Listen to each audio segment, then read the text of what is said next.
24 साल में आपने मन बना लिया था कि एग्रीकल्चर ही करना है। हाँ। कॉर्पोरेट से एग्रीकल्चर का ट्रांजिशन कैसे हुआ? I was in Mumbai, I was working with general insurance company, but फिर वो जो 3 साल 3.5 साल लगाए कॉर्पोरेट में, उसमें ये एक चीज तो समझ में आ गई थी कि यार बहुत लंबी देर तो नहीं रह पाऊंगा, मेरे को अपना कुछ करना था। जब भी मैं सोचा था कि मेरे को अगर अपना कुछ करना है, सबसे पहली चीज दिमाग में एग्रीकल्चर ही आती थी। आपको लगता है कि कॉर्पोरेट से, नॉन एग्रीकल्चर बैकग्राउंड से और लोग आने चाहिए इन इस इंडस्ट्री में?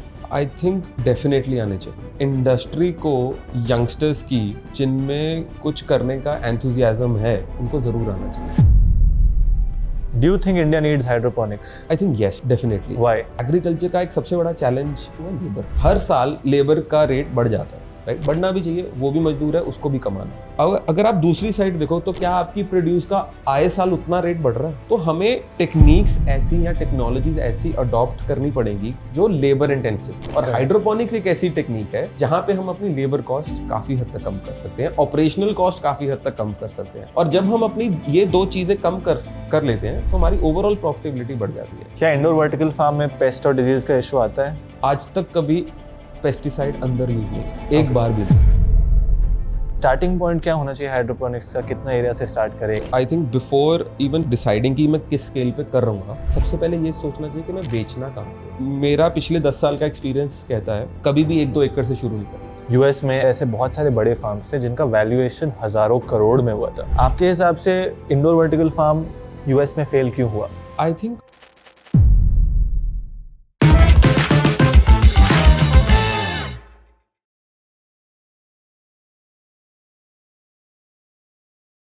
आज के डेट में बहुत सारे लोग जो पॉडकास्ट पे आ रहे हैं एग्रीकल्चर में अच्छा कार्य कर रहे हैं, इनफैक्ट एग्रीकल्चर बैकग्राउंड से नहीं है। आपका एग्रीकल्चर बैकग्राउंड है? हाँ जी। सो मैं एक 3rd जनरेशन फार्मर हूँ। ऑल्दो मेरी स्कूलिंग ग्रेजुएशन चंडीगढ़ में ही हुई एंड उसके बाद मैंने पोस्ट ग्रेजुएशन IMT नागपुर से किया था, बट कॉर्पोरेट में काम भी किया है 2-3 साल।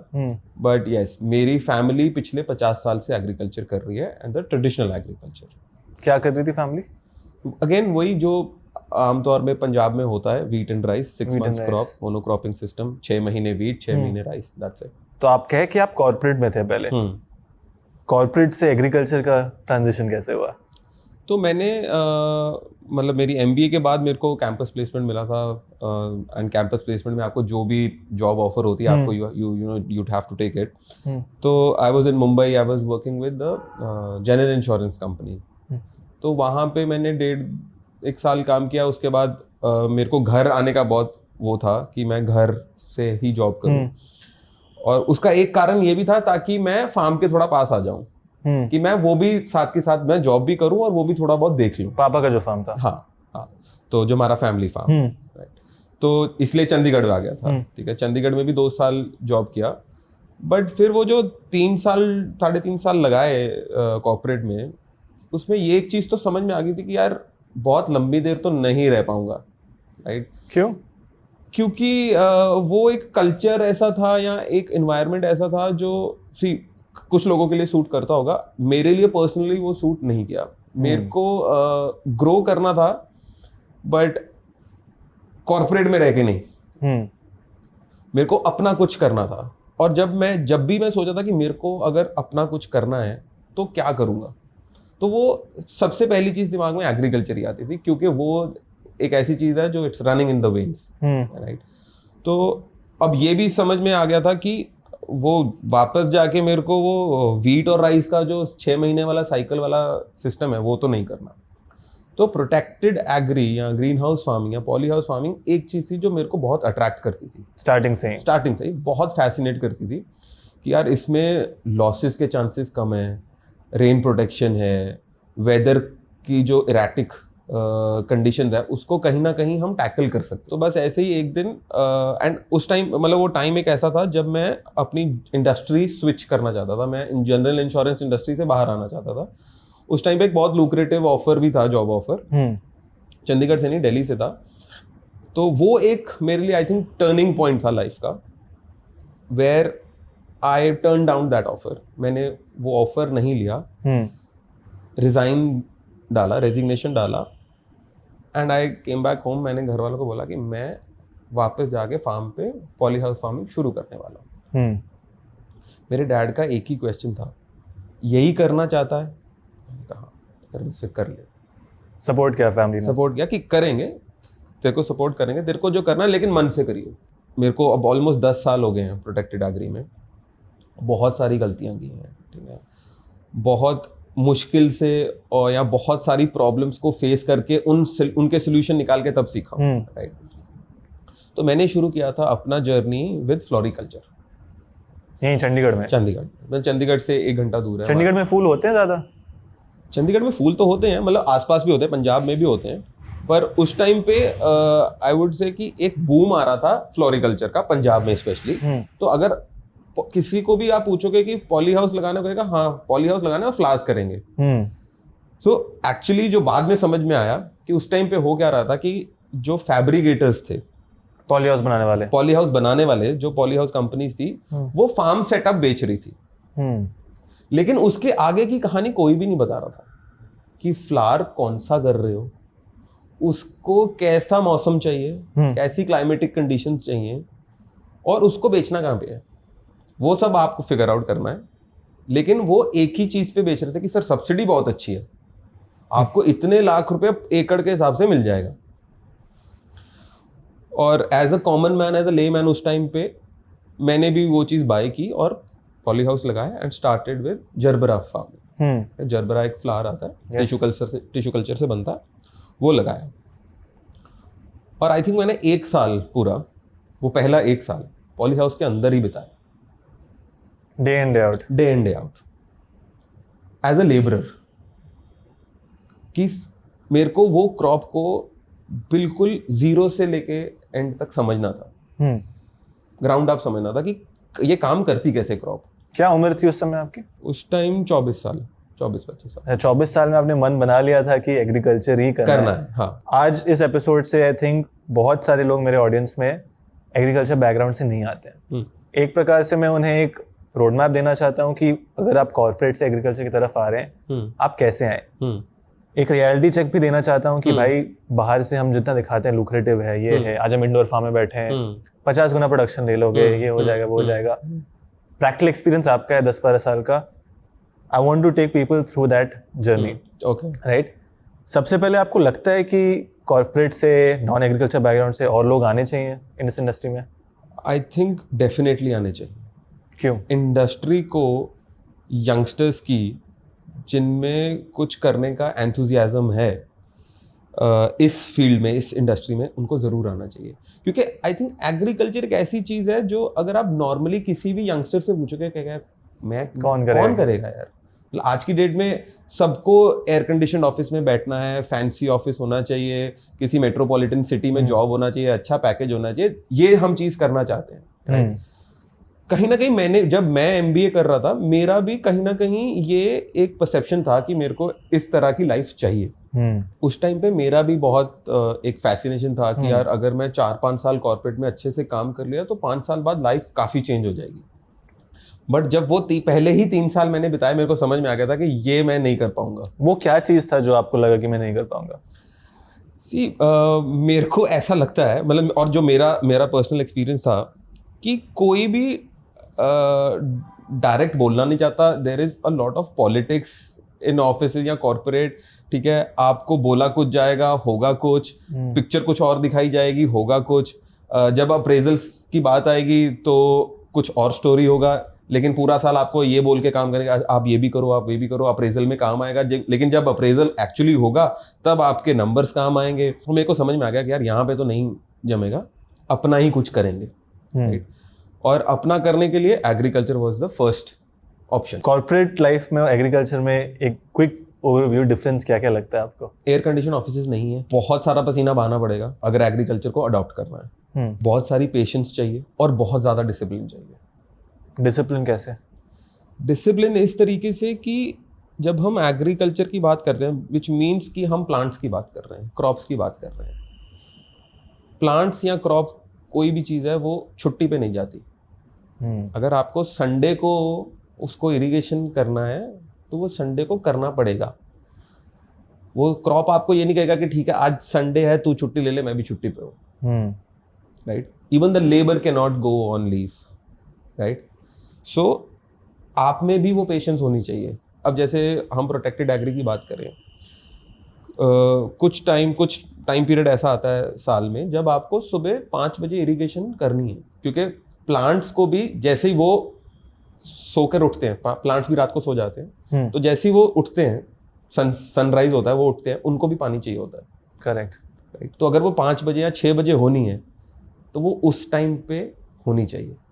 तो उसके लिए आपका वहाँ पे अगर आप मैनेज कर सकते हैं कि यार आप वहाँ पे नहीं है लेकिन वो चीज़ हो रही है, that is a different story. But अगर नहीं है तो आपको खुद जाके करना पड़ेगा। बाहर से डिस्टेंस से बहुत फैंसी, बहुत रोजी पिक्चर लगती है, बट यार there is a lot of hard work, बहुत मेहनत चाहिए एग्री बिजनेस बिल्ड करने के लिए। और I think agri business build करने के लिए एग्रीकल्चर की जो रूट्स हैं उसकी नॉलेज होनी बहुत ज़्यादा जरूरी है। प्लांट कैसे काम करता है, मिट्टी में या सबस्ट्रेट में क्या क्या फंडामेंटल्स है, करेक्ट। पानी कैसे लेता है प्लांट्स, हमेशा फंडामेंटल सेम रहेंगे, लेकिन आपको पहले वो फंडामेंटल्स से ही स्टार्ट करना पड़ेगा। करेक्ट। तो आपने जबरा से स्टार्ट किया जब आप 24 की उम्र के थे? जी। जबरा मिट्टी में कर रहे थे? मिट्टी में कर रहे थे। वहाँ पे क्या एक्सपीरियंस था आपका? सो जरबरा एक ऐसी क्रॉप है जो आपने एक बार लगाई वो 3 साल तक चलती है। 3 साल तक वो आपको फ्लावर्स देती रहती है। अब जहाँ पे मैंने अपना फार्म लगाया था, पॉली हाउस लगाया था इन पंजाब, जो पंजाब में समर्स भी बहुत एक्सट्रीम है, विंटर्स भी बहुत एक्सट्रीम है, लेकिन जरबरा बाद में उस 2-3 साल में समझ में आया, जरबरा एक ऐसी क्रॉप है या एक ऐसा फ्लावर है जिसको एक बहुत मॉडरेट क्लाइमेट चाहिए, टेम्परेट, राइट, कि बहुत ज़्यादा एक्सट्रीम्स ना हो। और हुआ क्या, जो मैंने एनालाइज किया कि जब सबसे ज़्यादा फेवरेबल मौसम होता था जरबरास के लिए, उस टाइम पे मार्केट में डिमांड ही नहीं होती थी। In Punjab that time period is March वाला, फेब्रुअरी मार्च वाला, क्योंकि मार्च के महीने में शादियां नहीं होती। Correct, right. सिमिलरली दिसंबर 15 से लेके जैन 15 तक शादियां नहीं होती। और एग्जॉटिक फ्लावर्स की डिमांड उसी टाइम पे ज़्यादा होगी जब वेडिंग्स या फंक्शंस ज़्यादा हैं।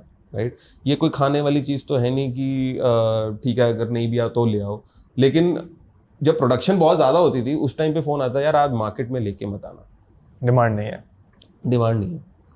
And this is a nightmare. ये सबसे बुरा सपना होगा किसी भी ग्रोवर का। पूरा मेहनत से उगा लो, पूरा मेहनत से उगाओ, पूरा उसको पालो, और जब आपका रिजल्ट आया, प्रोडक्शन भी बहुत अच्छा आया, लेकिन उसने बोल दिया मार्केट में लेके मत आना, खरीदने कोई नहीं है, कोई नहीं है। तो उस महीने में वो सारे फ्लावर्स और इतने हेल्दी गुड लुकिंग फ्लावर्स फेंकने पड़ते थे, और फिर वेट करना पड़ता था कि अगला सीजन जब आएगा तब उसकी प्लानिंग करते हैं। तो उस 2 साल में भी क्या हुआ, जब फर्स्ट 2 इयर्स कि मैंने जो एनालाइज किया कि मार्केट में आर्टिफिशियल फ्लावर भी बहुत आ गया है। राइट। चाइना से भी बहुत फ्लावर्स आ रहे थे आर्टिफिशियल, तो फ्रेश फ्लावर्स की डिमांड कम हो रही थी। जो पहले डिमांड जो फर्स्ट सीजन में मैंने जो डिमांड देखी, वो 1 साल बाद सेम डिमांड नहीं थी।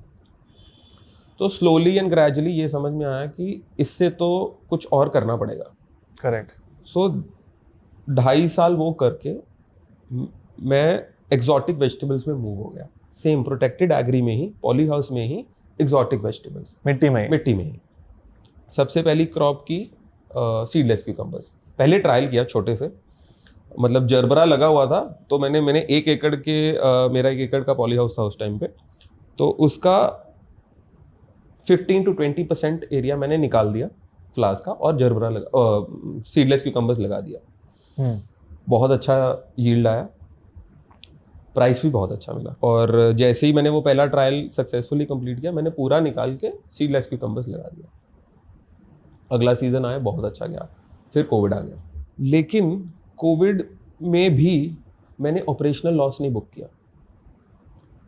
ऑपरेशनल लॉस का मतलब कि जितना मैंने स्पेंड किया, जितना खर्चा मेरा बीज, खाद, पेस्टिसाइड, लेबर, ट्रांसपोर्टेशन, ये 5 मेन कंपोनेंट्स हैं, जितना भी मेरा खर्चा इस चीज़ पर आया, उससे ज़्यादा की मेरी सेल हो गई।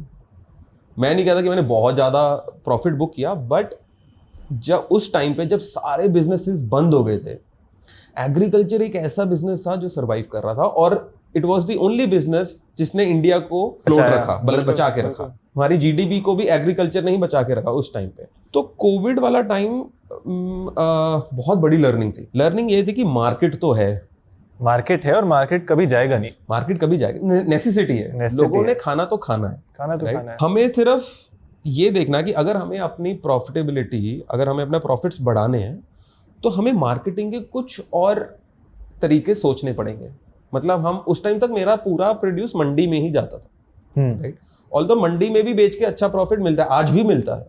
आज भी जो लोग पॉली हाउस में कैप्सिकम या बेल पेपर्स या सीडलेस क्यूकम्बर्स कर रहे हैं और मंडी में बेच रहे हैं, वो भी एक अच्छा प्रॉफिट बना रहे हैं। लेकिन अगर आपको उसको एक लेवल और ऊपर लेकर जाना है तो आपको कहीं ना कहीं अपनी मार्केटिंग पे काम करना पड़ेगा। बिल्कुल बिल्कुल। जिससे पहले कि आप आगे जाएं, जिस पर टच बेस एक दो चीज़ पे, क्योंकि आपने मेंशन कर लिया, आपने आर्टिफिशियल फ्लावर्स के बारे में बताया, कैसे आर्टिफिशियल फ्लावर्स फ्लावर ग्रोअर्स के लिए एक बड़े थ्रेट है। अभी 2 दिन पहले मैं हिमाचल में था एक मंदिर में। मेरे लाइफ में पहली बार मैं देखा कि मंदिर में भी भगवान के सामने आप आर्टिफिशियल फ्लावर्स चढ़ा रहे हो। अब एक तो शायद कंज्यूमर समझता नहीं है कि चाहे सब्जी हो चाहे फूल हो, किसी को भी उगाने में कितना मेहनत लगता है। करेक्ट। भगवान के सामने आप डेड एनर्जी नहीं डाल सकते। एज अ कंज्यूमर और इस पॉडकास्ट के माध्यम से मैं लोग को ये रिक्वेस्ट करना चाहूंगा कि अगर आप एक कंज्यूमर हो तो फ्लावर ग्रोअर्स को भी सपोर्ट करो। बिल्कुल। आर्टिफिशियल फ्लावर्स को यूज मत करो, राइट। एक किसान, आप जानते हो, आप जबरा उगाए हो, कितना मेहनत लगता है एक सिंगल स्टेम में। तो ये मेरा एक प्रैक्टिकल एडवाइस रहेगा, just to cut base, because मुझे लगा बहुत ही इंपॉर्टेंट पॉइंट आपने ब्रिंग अप किया है, जो बहुत पॉडकास्ट में बात नहीं होता है, कि artificial flowers is not something we should move towards. Right. You raised a very nice point, मतलब बहुत वैलिड पॉइंट आपने रेज किया कि एज कंज्यूमर्स हमें थोड़ा सा इस चीज़ के बारे में सोचना चाहिए कि हम अपना टाइम एनर्जी जिस चीज़ पे लगा रहे हैं तो कितनी मेहनत लगती है एक प्लांट को या एक फ्लावर को ग्रो करने के। आई थिंक वहाँ पे कहीं ना कहीं फार्मर्स को एक थोड़ा सा ड्यू रिस्पेक्ट मिलना चाहिए। और कोई भी चेंज हम बात करते हैं कंज्यूमर से स्टार्ट होता है। आज आप कंज्यूमर ऑर्गेनिक डिमांड करेगा, ऑर्गेनिक ग्रो करेंगे। कंज्यूमर हाइड्रोपोनिक बोलेगा, हाइड्रोपोनिक आप ग्रो करेंगे। तो आई थिंक कंज्यूमर्स का एक ये बनता है। मंडी का मेंशन कर रहे थे कि मंडी में भी अच्छे प्रॉफिट्स मिलते हैं। मंडी में क्या होता है कि प्राइस फ्लक्चुएशन मेरे हिसाब से बहुत ज्यादा होता है, विच इज वेयर आप बोल रहे हैं कि अलग प्रकार से भी आपको मार्केटिंग करना पड़ेगा। आपने उस समय क्या किया? उस टाइम पे मेरे को ये समझ में आया कि अगर हमारे पास एक ऑल्टरनेट चैनल हो मार्केटिंग करने का, और मतलब हम मंडी को एक मेन मार्केटिंग चैनल रख सकते हैं, लेकिन उसके साथ अगर हम 1-2 चैनल और ऐसे बना लें तो हमारी प्रॉफिटेबिलिटी इंक्रीज हो जाएगी। किसी भी किसान की बात करो ना, अगर आप सिर्फ ग्रोइंग की बात करोगे, वो बोलेगा मैं कुछ भी ग्रो कर लूंगा, आप मेरे को ये चीज़ दे दो मैं ग्रो कर लूंगा। लेकिन सबसे बड़ी दिक्कत कहाँ पे आती है? मार्केटिंग। बेचूंगा कहाँ पे? और उसी चीज़ से वो डरते हैं कि अगर प्राइस नहीं मिला तो पूरी की पूरी जो मेहनत की सब बर्बाद हो जाएगी, राइट। आई थिंक इंडिया के फार्मर्स अभी इतने ज़्यादा एजुकेटेड या उनकी अपब्रिंगिंग एजुकेशन इतनी ज़्यादा अच्छी नहीं हुई कि उनको ये सिखाया गया हो कि आप ही की प्रोड्यूस जो आपने ग्रो किया है उसकी आपको ज़्यादा वैल्यू कैसे मिल सकती है। बट एक बात बताइए, आपको क्या लगता है, किसान का काम उगाना है या किसान को बेचने भी आना चाहिए? मुझे किसी ने बोला था कि किसान का काम उगाना ही होता है, बेचने का काम में आप लोग को मदद करना है उसका। But what do you think? See, इसके 2 पर्सपेक्टिव हो सकते हैं, इसके 2 साइड्स हो सकते हैं। एक साइड हो सकती है जो कहे कि किसान को सिर्फ ग्रोइंग ही करनी चाहिए, राइट। पर अगर वो सिर्फ ग्रोइंग में ही रहेगा तो एक्सपोनेंशियली प्रॉफिट इंक्रीज नहीं होगा। यहाँ तो वो अगर फार्मर 100 एकड़ का है तो ठीक है यार, कह रहा है कि यार मैं सिर्फ ग्रोइंग ही कर रहा हूँ। लेकिन अगर कोई 2 एकड़ वाला, 2.5 एकड़ वाला या 5 एकड़ वाला फार्मर है, और अगर वो बाय लक कह लीजिए कि वो शहर के थोड़ा नज़दीक है, तो वो शहर की ऐसी 50 से 100 फैमिलीज को केटर बहुत इजीली कर सकता है जिनके साथ वो एक कनेक्शन बिल्ड कर सकता है। और यही चीज़ मैंने कोविड के बाद शुरू की कि मैंने 50 फैमिलीज से शुरू किया कि मैंने लेकिन वो 50 फैमिलीज मेरे को जानती थी, उनको मेरे बारे में पता था, और मैं उनको अपनी ग्रोइंग के बारे में बता रहा था कि मैं उनको कैसे एक अच्छी प्रोड्यूस दे सकता हूँ जो वो मंडी में लेने जाते हैं उससे बढ़िया है, राइट। हार्वेस्ट होने के कुछ ही घंटों के अंदर उनके घर पे पहुँच जाएगी, राइट। तो मैंने ऐसी 50 फैमिली से शुरू किया, अच्छा चला। लेकिन जब वो ऑर्डर्स बढ़ने लगे, उस टाइम पे मैं अकेला था, मैं वो चीज़ मैनेज नहीं कर पाया क्योंकि मेरे पास टीम नहीं थी, मैं अकेला था। और उसी टाइम पे ऐसा हुआ कि मेरे पास B2B बायर्स से एक बहुत अच्छी डिमांड आई। अभी भी आप मिट्टी में ही कर रहे थे? हाँ, ओके। कि आप अपने फार्म का पूरा माल हमें ही भेज दीजिए। और कितने एरिया में फार्म था अभी आपका? उस टाइम पे 1.5 एकड़ तक हो। अच्छा, 1.5 एकड़ में आपने इतना डिमांड जनरेट कर लिया? हाँ। और लेकिन हुआ क्या था कि प्रोडक्शन बीच में एक बार ऐसा टाइम आया कि फार्म पे निमाटोड आया। ये एक पॉली हाउस, जो भी पॉली हाउस फार्मिंग करते हैं उन सबको पता होगा कि निमाटोड क्या होता है, और सबसे बड़ा नाइटमेयर है किसानों के लिए, किसान का, स्पेशली पॉली हाउस का। पॉली हाउस में क्यूकम्बर के लिए, ठीक है। और निमाटोड एक ऐसी चीज है कि जिसका केमिकल से कुछ ज्यादा इलाज होता नहीं है, वो आपको ऑर्गेनिकली ही करना पड़ेगा। आपको क्रॉप रोटेशंस करनी पड़ेगी, ऑर्गेनिक मैटर रिच करना पड़ेगा, उसको ओवरकम करने के लिए टाइम लगता है। पॉली हाउस तो हमने लगा लिया, और उसकी मिट्टी में अगर प्रॉब्लम आ गई तो मिट्टी तो हम चेंज नहीं कर सकते, राइट। ना ही हम ऐसा कोई फिक्स स्ट्रक्चर है कि जिसको हम उठा के कहीं और ले जाएंगे, किसी और खेत में लगा लेंगे। तो उस टाइम पे मैंने हाइड्रोपोनिक्स के बारे में पढ़ना शुरू किया। सो राइट आफ्टर कोविड मैंने बहुत अग्रेसिवली रिसर्च करनी शुरू की, और लोगों से, जो एक्सपर्ट्स थे, प्रोफेसर से, जिनको थोड़ा बहुत मैं जानता था, यूनिवर्सिटी से उनके लिंक्स निकाल के उनसे बातचीत करनी शुरू की कि हाइड्रोपोनिक्स होता क्या है, कैसे कर सकते हैं, और क्या क्या एडवांटेजेस हैं। 2020 के एंड में, दिसंबर में, उस टाइम पे मैंने पंजाब का सबसे पहला इंडोर वर्टिकल फार्म लगा। तो वहाँ पे मेरे पास एक पॉली हाउस भी था जिसमें मिट्टी में मैं ग्रोइंग कर रहा था। सबसे पहला यूनिट मैंने हाइड्रोपोनिक्स का, लीफीज का NFT लगाया। अब क्योंकि वो मैं अपनी जो एक कम्युनिटी बिल्ड कर रहा था 50 to 60 फैमिलीज की, उनसे मेरे पास काफ़ी अच्छी डिमांड आ रही थी। उनको मैं वीकली सप्लाई कर रहा था, डोर स्टेप डिलीवरीज, राइट। खुद ही जाता था, डिलीवरी करने भी खुद जाता था। जब मेरे पास B2B की डिमांड अच्छी आई, तो यहाँ पे चंडीगढ़ ट्राई सिटी एरिया में हम जो 1-2 B2B बायर्स हैं जो बल्क में लेते हैं, उनके साथ मैं मिला और उनको मैंने फार्म पे बुलाया कि ये चीज़ मैं कर रहा हूँ। वो कह रहे कि सर ठीक है, बहुत अच्छी कर रहे हो, हम ये पूरा ले लेंगे, लेकिन इससे भी हमारा काम नहीं चलेगा। आप जो कर रहे हो, हमारी डिमांड इससे कहीं ज़्यादा है। वो चीज़ मेरे लिए बहुत अच्छी थी, राइट। और फिर मैंने एक कॉन्शियस कॉल लिया कि अभी के लिए B2C रहने देता हूँ, B2B पे फोकस करता हूँ, क्योंकि वो रेवेन्यू और जो प्रॉफिट्स है वहाँ पे बहुत स्टेबल है। प्रॉफिट थोड़ा कम है बट रेवेन्यू कंसिस्टेंट है, बहुत कंसिस्टेंट है। B2C में बहुत अप्स एंड डाउन्स आते हैं। कई बार बहुत अच्छी डिमांड आएगी सीजन के हिसाब से, फिर विंटर्स में बिल्कुल कम हो जाएगी, राइट। तो फिर मैं उन B2B प्लेयर्स के साथ, जो बायर्स थे, होलसेल बायर्स थे, उनके साथ बैठा। मैंने उनकी पूरी yearly, monthly, weekly, daily demand को एनालाइज किया कि उनकी हर रोज की खपत कितनी है। मार्केट स्टडी जो हम कहते हैं, मार्केट स्टडी जो थी ना, वो की कि अगला प्रोजेक्ट लगाने से पहले मैं डिमांड को पहले असेस करता हूँ कि डिमांड किस चीज़ की है। तो उनके साथ बैठ के ये समझ में आ गया कि उनको हफ्ते में ये चीज़ चाहिए और इतनी क्वांटिटी में चाहिए। वो क्वांटिटी को प्रोड्यूस करने के लिए मेरे को कितना बड़ा फार्म लगाना पड़ेगा। तो मैंने रिवर्स इकोनॉमिक्स पे काम किया, और फिर मैंने अपना अगला हाइड्रोपोनिक्स फार्म लगाया।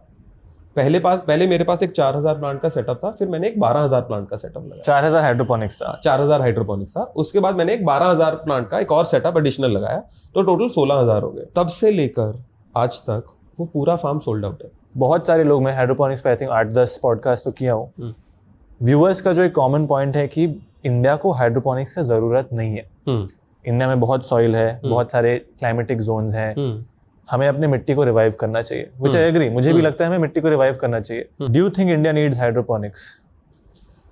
आई थिंक यस, डेफिनेटली। व्हाई? हर एक सॉइल टाइप सेम नहीं है। आप राजस्थान में जाओगे, वहाँ पे बहुत ही डिफरेंट सॉइल टाइप है। आप पंजाब में आओगे, पंजाब के अंदर भी बहुत सारी सॉइल टाइप्स हैं। आप हैदराबाद या साउथ में जाओगे, वहाँ पे बिल्कुल डिफरेंट सॉइल टाइप्स हैं। तो जब सॉइल टाइप्स डिफरेंट हो जाती हैं, आपको कहीं पे भी कभी भी कंसिस्टेंट यील्ड नहीं मिलती। बहुत सारे फार्मर्स हैं, आई थिंक पिछले 10 साल से या 15 साल से सॉइल में ही फार्मिंग कर रहे हैं, right. They are hard core farmers जिनको मिट्टी के बारे में समझ है, इनको पता है कि मिट्टी is not a non living thing, soil is a living thing. Correct. ठीक है, it is made up of living things. बिल्कुल। तो या तो आप सॉइल के बारे में इतना समझ रखते हो कि आप उसको सस्टेनेबली ग्रो कर लोगे। उसका मतलब ये है कि जब भी हम मिट्टी में एक ही तरह की फसल, अब मैं अगर प्रोटेक्टेड कल्टीवेशन की बात करूं, पॉली हाउस फार्मिंग की बात करूं, हमने एक पॉली हाउस लगाया, अगर मैं 3 साल एक ही फसल उसमें करता रहूँगा, अगर मैं पूरे साल उसमें क्यूकम्बर कर रहा हूँ और मैं 3 साल क्यूकम्बर ही करता रहूँगा, तो चौथे साल मेरी यील्ड भी डिक्लाइन हो जाएगी। बिल्कुल। और कहीं ना कहीं मेरे को नेमाटोड जैसी प्रॉब्लम्स आ जाएंगी, आपके सॉइल का न्यूट्रिशन भी खत्म हो जाएगा, राइट। उसको दोबारा से रिवाइव करने के लिए या तो मेरे को क्रॉप रोटेशन करनी पड़ेगी, या मेरे को सॉइल सोलराइजेशन करनी पड़ेगी, या फिर मेरे को सॉइल ही चेंज करनी पड़ेगी। देयर आर पीपल, मैं ऐसे लोगों को भी जानता हूँ जिन्होंने पॉली हाउस में अपनी सॉइल भी चेंज की है। बहुत कॉमन है, बहुत कॉमन है, साउथ में तो बहुत होता है। तो अगर आपको ऐसे चैलेंजेस आ रहे हैं और आते हैं, पहले साल नहीं आते, दूसरे साल नहीं आते, तीसरे साल में जाके आते हैं, और अगर आप इनकी इकोनॉमिक्स को स्टडी करो कि अगर आपको एक फार्म को, पॉली हाउस फार्म की अगर आपको सॉइल सोलराइजेशन करनी है, उसमें कितना खर्चा आ रहा है आपको। उसमें कम से कम अगर 1 एकड़ की बात करूँ तो 15 से 20 ट्रॉली गोबर की डालनी पड़ेंगी एवरी ईयर। आप उसका कॉस्ट कैलकुलेट करो।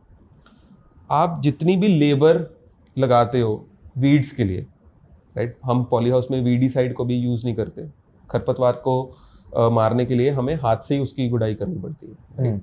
उसकी आप अगर लेबर कॉस्ट कैलकुलेट करो, फिर बेड प्रेपरेशन की कॉस्ट कैलकुलेट करो, और फिर आप ये कैलकुलेट करो कि अगर आप हाइड्रोपोनिक्स एक स्केल पे कर रहे हैं, I am not talking about कि आप 1 एकड़ आधे एकड़ में हाइड्रोपोनिक्स कर रहे हैं, अगर आप एक बहुत बड़े स्केल पे कर रहे हैं तो आप एनालाइज करोगे कि वो मोर और लेस सेम ही रहता है।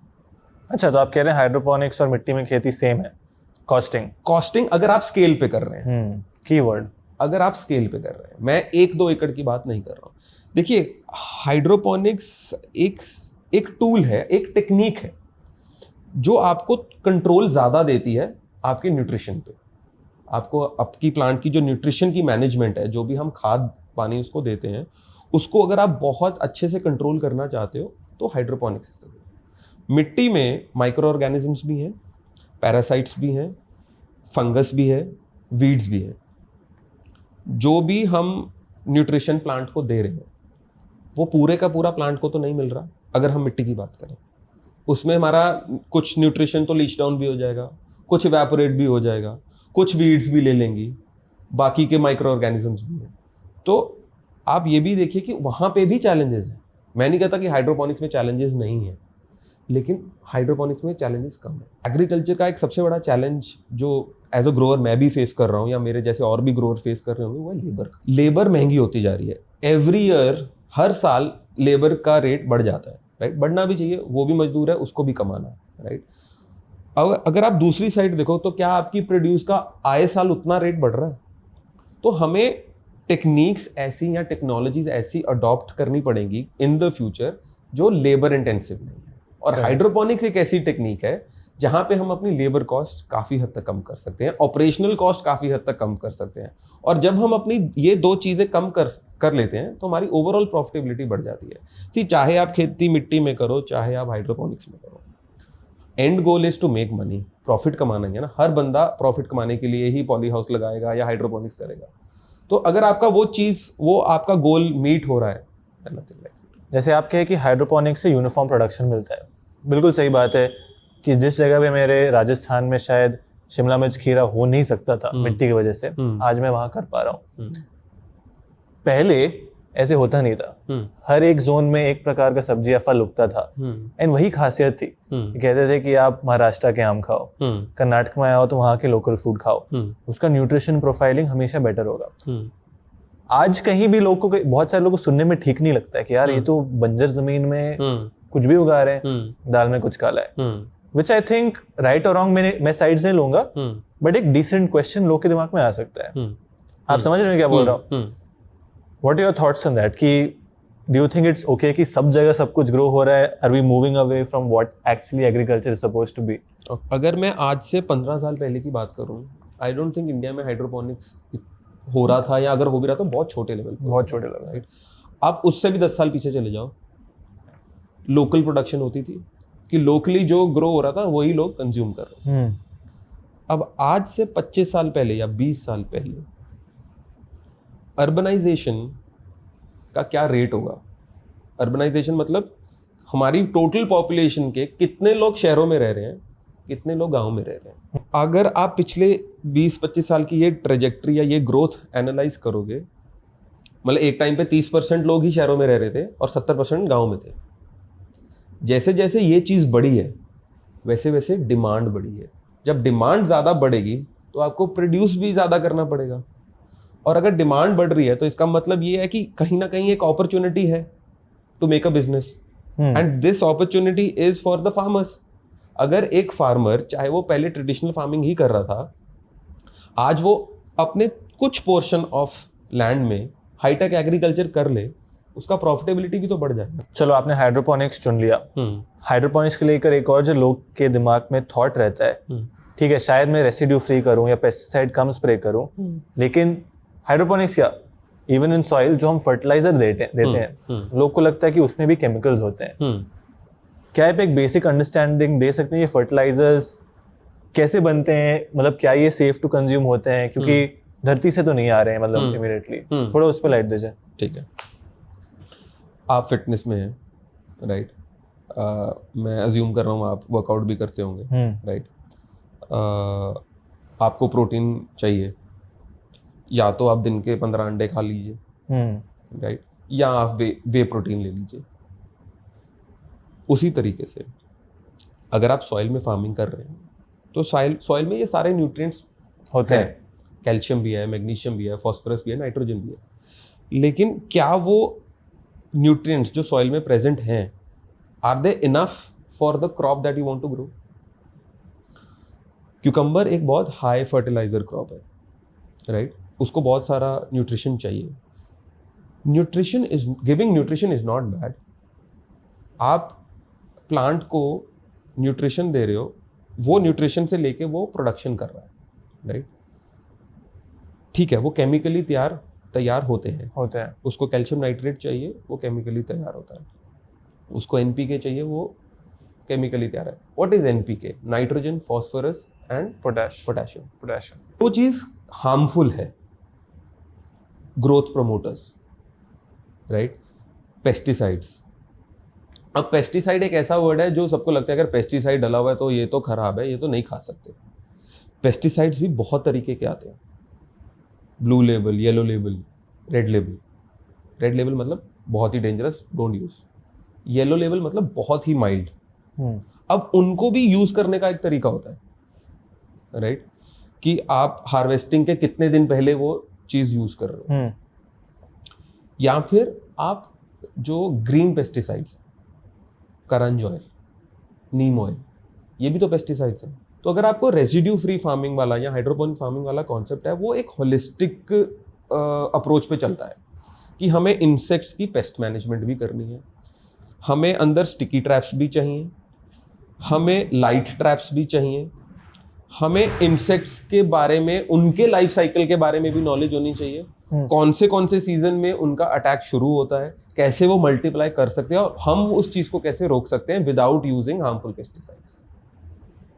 सो फर्टिलाइजर्स जिसकी आपने बात की, उनका use for nutrition is not harmful for consumption. ठीक है,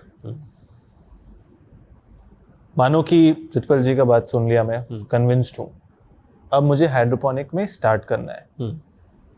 मैं चाहता हूँ कि आप सबसे पहले बोलें कि सबसे कॉमन मिस्टेक्स क्या हैं। जैसे मेरे पॉडकास्ट पे कई सारे गेस्ट आए हैं, उन लोग सबसे पहले एडवाइस देते हैं कि एक बार में बहुत ज़्यादा नहीं करो, but at the same time ये भी फैक्ट है कि आप बहुत छोटे से करोगे तो ज़्यादा स्केल अचीव नहीं कर पाओगे। करेक्ट। स्टार्टिंग पॉइंट क्या होना चाहिए हाइड्रोपोनिक्स का? कितना एरिया से स्टार्ट करें, कैसे स्टार्ट करे? कोई सबसे पहले ये सोचना चाहिए कि मैं बेचना कहाँ पे। उगाने से पहले भी सोचो कि बेचना कहाँ है। करेक्ट। अगर आपको सक्सेसफुल होना है, आई थिंक ये एक सबसे कॉमन मिस्टेक है। पहले तो आई थिंक ये होगा कि डिसाइड करो उगाना क्या है। हाँ, कि पहले मार्केट देखो क्या चीज़ का है। हाँ, आपको उगाना क्या है, बेचना कहाँ पे है, जहां पे बेचना है वहां पे प्राइस क्या मिल सकता है। अगर ये चीज आपने फिगर आउट कर ली, फिर आप अपना स्केल डिसाइड कर सकते हैं। उगाना क्या है शायद ये इस पे भी डिपेंडेंट होगा कि आप कहाँ पे हो। हाइड्रोपोनिक्स में भी थोड़ा होता है। हाँ, डेफिनेटली होता है। आपको अपने जहाँ पे भी आपका फार्म है वहाँ के क्लाइमेटिक कंडीशंस को देखते हुए, वहाँ पे पूरा साल क्लाइमेट कैसा रहता है, अगर क्लाइमेट चेंज हो रहा है तो आप कौन सी क्रॉप चेंज कर सकते हो ड्यूरिंग दैट 1 ईयर, और उसकी डिमांड कैसी है, उसकी प्राइसिंग आपको मार्केट में, चाहे वो होलसेल है या B2B है, कैसी मिल सकती है। फिर आपको डिसाइड करना चाहिए कि मैं किस स्केल पे करूँगा। और मेरे पर्सनली जो मेरा पिछले 10 साल का एक्सपीरियंस कहता है, कभी भी 1-2 एकड़ से शुरू नहीं करना चाहिए। कभी भी 1-2 एकड़ से शुरू नहीं करना चाहिए। Okay, right. उसका कारण ये है कि मैंने भी 1 एकड़ से शुरू किया था, मैंने बहुत प्रॉब्लम्स फेस किए जस्ट बिकॉज मेरा स्केल छोटा था। जब आप स्केल बड़ा कर देते हैं तो आपके बहुत सारे खर्चे ऐसे होते हैं जो 1 एकड़ के लिए भी सेम है, 10 एकड़ के लिए भी सेम है। और वो जो इकोनॉमिक्स का जो कॉन्सेप्ट है, द इकोनॉमीज ऑफ स्केल, जब आप एक इकोनॉमीज ऑफ स्केल पे काम करने लग जाते हो तो आपकी इनपुट कॉस्ट कम होती रहती है और सब्सिक्वेंटली आपके प्रॉफिट्स या आपका रेवेन्यू डबल होता रहता है। अगर मेरे को 1 एकड़ के लिए, मान लीजिए मेरा बिजली का खर्चा, या लेट्स से हमें 1 एकड़ के लिए भी जेनसेट लेना है, राइट, वो 1.5 लाख रुपए का आएगा। आपको 10 एकड़ के लिए 15 लाख रुपए नहीं खर्च करना, आपको उसके लिए हो सकता है सिर्फ 3, 3.5, 4 लाख रुपए ही लगे। लेकिन जैसे जैसे आपका स्केल बढ़ता रहता है, आपकी इनपुट कॉस्ट, आपकी कैपिटल कॉस्ट कम होती रहती है। लेकिन 1 एकड़ से प्रोडक्शन और 10 एकड़ से प्रोडक्शन में 10 टाइम्स डिफरेंस है। तो आप कह रहे हैं कि कम से कम 5 एकड़ से स्टार्ट, कम से कम होना चाहिए, बट उतना कैपिटल भी तो मेरा लगेगा। करेक्ट। अब ये ही सबसे बड़ा बैरियर है, ये सबसे बड़ा चैलेंज है जो इस इंडस्ट्री में है, राइट। बहुत लोग करना चाहते हैं लेकिन वो इसीलिए नहीं कर पाते क्योंकि कैपिटल इन्वेस्टमेंट बहुत हैवी है। ऑल्दो अभी रिसेंटली गवर्नमेंट ने बहुत सारे अच्छे स्टेप्स लिए हैं कि ये वाला चैलेंज ओवरकम करने के लिए, राइट, AIF के अंडर कोलैटरल फ्री फंडिंग हो रही है 6% पे। आई डोंट थिंक इंडिया में कोई ऐसा लोन है जो 6% पे मिलेगा। आज गवर्नमेंट आपको ये कह रही है कि आपको अगर हाइड्रोपोनिक्स फार्मिंग या ग्रीन हाउस फार्मिंग शुरू करनी है, आपको 6% पे लोन मिलेगा। 3% का इंटरेस्ट डिस्काउंट देते हैं। मैं मानो पंजाब का एक किसान हूँ, पंजाब में हाइड्रोपोनिक्स शायद उतना होता नहीं है, धीरे धीरे पिकअप हो रहा है। अब मुझे शुरुआत करना है हाइड्रोपोनिक्स में। जनवरी से लेकर के दिसंबर तक अगर आप वेदर एनालाइज करना है, मैं कहाँ से स्टार्ट करूँ, मार्केट स्टडी करना है, क्या चीज़ जाके स्टडी करूँ। आई थिंक सबसे बड़ा क्वेश्चन लोग का यही होता है। फिर उस हिसाब से मैं क्या चूज कर सकता हूँ, ये एक प्रैक्टिस करते हैं। ठीक है। सो अगर आप पंजाब का क्लाइमेट देखेंगे, so again harsh summers, harsh winters, बीच में मॉडरेट टेम्परेचर भी आता है। तो अगर मैं 12 महीने को डिवाइड करूं हाइड्रोपोनिक्स की, सबस्ट्रेट हाइड्रोपोनिक्स में, सबस्ट्रेट हाइड्रोपोनिक्स का मतलब ये ग्रो बैग्स वाला सिस्टम जहाँ पे हम वाइन क्रॉप्स जो होती हैं वो ले सकते हैं, राइट। तो अगर हम अगस्त 15 से लेकर अगस्त 30 तक या सितंबर फर्स्ट वीक मान लीजिए, ये विंडो है 15 अगस्त से लेके 5 सितंबर तक, अगर हम बेल पेपर की ट्रांसप्लांटेशन करें, शिमला मिर्च की रेड येलो, राइट, तो वो आपको 15 नवंबर के आसपास हार्वेस्ट देनी शुरू करेगी। नवंबर और दिसंबर में जो एवरेज मंडी रेट होता है, राइट, मतलब लास्ट ईयर तो 300 भी गया था, राइट, इजीली 200 के अराउंड होता है average rate for that 1 month. उस 1 महीने में आपका पहला फ्लश आएगा। बेल पेपर्स का पहला फ्लश जनरली 1 kg का पर प्लांट होना चाहिए आइडली। मैं कह रहा हूँ 700 ग्राम भी हो, 12,000 प्लांट आपके लगे हुए हैं, तो आपका अगर 70-80 टन का पहला फ्लश आ रहा है, मैं 60 टन ही पकड़ लेता हूँ। और उसके सब्सिक्वेंटली अगर आपको 170, 180 से लेकर 200 रुपये का रेट मिल रहा है, तो आपका पहला फ्लश बहुत अच्छा निकलेगा। You make good money there, right. उसके बाद आपका दूसरा फ्लश आएगा। अब दिसंबर 15-20 के बाद टेम्परेचर्स ड्रॉप होने शुरू हो जाते हैं, बहुत सर्दी हो जाती है। उस सर्दी में सिर्फ पॉली हाउस ही एक ऐसा टूल है जो आपकी क्रॉप को बचा के रखेगा। फ्रॉस्ट से भी बचा के रखेगा, हेलस्टॉर्म से भी बचा के रखेगा, रेनफॉल से भी बचा के रखेगा। जनवरी 15th 20th ऑनवर्ड्स मौसम थोड़ा थोड़ा ठीक होना शुरू हो जाता है। तो फरवरी में आपके पास एक और फ्लश आया। फरवरी में भी प्राइसेस अच्छे रहते हैं, एवरेज मैं 100-120 मान लेता हूँ, ठीक है। तो अगर आपका सेकंड फ्लश अगेन अगर 1 kg पर प्लांट का आया, विच मीन्स आपके पास 120 क्विंटल माल और आया। अगर वो भी फॉरगेट अबाउट 100 रुपीज़, 70 रुपये भी बिक गया ना, तब भी it's a very decent rate, right. You are still left with another flush which will come in March April, ठीक है। लेकिन मार्च और अप्रैल 2 ऐसे महीने हैं जब प्राइसेस एकदम से फॉल कर जाते हैं, गिर जाते हैं। उसका कारण ये होता, उस टाइम पे तो 60 रुपीज़ या 50 रुपीज़ पे आ जाएगा होलसेल प्राइस, मंडी 40 तक भी गया है, 40 तक का भी गया होगा। तो अगर, लेकिन आपको उस टाइम पे ये फोकस रखना है कि आपका जो पूरा प्रोडक्शन है वो खराब ना हो, क्योंकि जैसे ही गर्मी बढ़नी शुरू होती है अगेन पेस्ट अटैक शुरू हो जाते हैं। तो अगर आप ये 3 फ्लशेस का एवरेज रेट पकड़ लो कि यार मेरा 90 to 100 रुपीज़ का मेरे को एवरेज मिल गया, द टॉप लाइन मतलब जो रेवेन्यू हम 1 एकड़ ऑफ बेल पेपर से जनरेट कर सकते हैं, that is somewhere around 20-22 lakhs। उसमें से मैं 6-7 लाख के खर्चे निकाल देता हूँ ऑन द हायर साइड। मैंने एवरेज मंडी रेट पकड़ा है। उसका मतलब ये हुआ कि आपने समवेयर अराउंड 13 to 14 lakhs का प्रॉफिट बनाया 8 महीने में। अगर आप सॉइल में कर रहे हो तो अभी आपको ब्रेक लेना पड़ेगा और वो पूरा प्रोसेस चालू करना पड़ेगा सॉइल को रिप्लेनिश करने का। लेकिन अगर आप हाइड्रोपोनिक्स कर रहे हो, आप पहले ही जब आपकी क्रॉप स्टैंडिंग है, आपने अपनी नर्सरी तैयार की क्यूकम्बर्स की, and by last week of April आपने ट्रांसप्लांट कर दी। जो आपने लास्ट वीक ऑफ अप्रैल में ट्रांसप्लांट की वो आपको जून 1 तक हार्वेस्ट देना शुरू करेगी और 2 महीना चलेगी। उस टाइम पे मंडी में एवरेज प्राइस 30 रुपीज़ होता है क्यूकम्बर का। मैं कह रहा हूँ आप वैसे एवरेज 3.5-4 किलो पर प्लांट एवरेज निकल जाता है क्यूकम्बर से, 3.5-4 किलो एवरेज। अगर आप जनवरी में लगाते हैं, जो नॉर्मली हमारे पंजाब में प्रैक्टिस है, 5-6 किलो तक मैंने निकाला हुआ है सॉइल में, मिट्टी में पर प्लांट। तो अगर मैं कह रहा हूँ आप 50% भी प्रोडक्शन लेते हो कि 3 किलो ही निकला, 10,000 प्लांट है, आपने 300 क्विंटल निकाला, 30 रुपये भी मैं हायर साइड पे बोल रहा हूँ मेरे अकॉर्डिंग, 25 रुपये का भी अगर आपको एवरेज प्राइस मिला तो 7.5 लाख रुपए आपने वहाँ से बनाया।